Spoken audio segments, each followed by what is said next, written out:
Well, the state legislative session doesn't even begin until next week, but already the gloves are off with both GOP and DFL leaders aggressively calling each other out today. In what would be an extraordinary move, House Democrats are threatening to not show up for the first 2 weeks of the session because when the session starts, the Republicans will have a one-seat majority. And among other things, they want to take action on electing a House Speaker. Republicans want to act fast because they will likely hold that majority for just 2 weeks until a special election is held in a heavily Democratic district.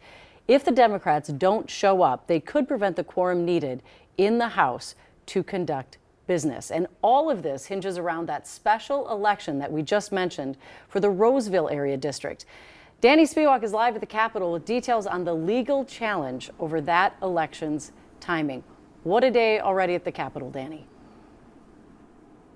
Oh my gosh, and the session hasn't even begun. We've got a lot going on here at the Capitol. But, you know, this special election in District 40B in Ramsey County, it's only necessary because a judge ruled last month that the winning candidate from the DFL in that district, Curtis Johnson, didn't meet residence requirements. Basically, they said he didn't live adequately in the district that he was running in, therefore cannot take office. And so because of that, Governor Walz called a special election for January 28th. But today, the Republican Party of Minnesota, the Minnesota GOP, filing a petition that happened over the weekend. They announced it today that challenges the timing of that January 28th special election that the governor set. The Minnesota GOP filed this legal challenge with help from a group known as the Minnesota Voters Alliance.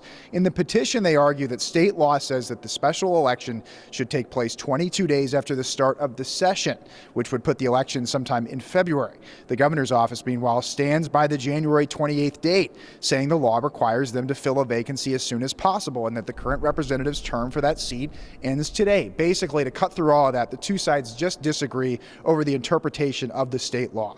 Here's what the Minnesota GOP chair said today, followed by the House DFL leader, Melissa Hortman. But Walz exacerbated the Democrats' errors by illegally calling for a special election that, if it occurs, would invite more uncertainty, litigation, and delays filling the seat. If a vacancy becomes clear, the governor absolutely has to call a special election as soon as possible to fill the vacancy. And we reached out to the governor's office. A spokesperson for Governor Walz says that they basically stand by the January 28th date, saying that state law requires them to call this as soon as possible. And they accuse the Republicans of trying to block a DFL seat, DFL from winning that seat through the court system. So there's a lot going on here. But the reason this matters is because for every day that this election would be delayed, even if it's just a matter of a couple of weeks, that'd be one more day that the House GOP would have the majority by that one seat. So it's very important to pay attention to all this happening here at the state capitol. Back to you. Already exciting. All right. Thank you, Danny.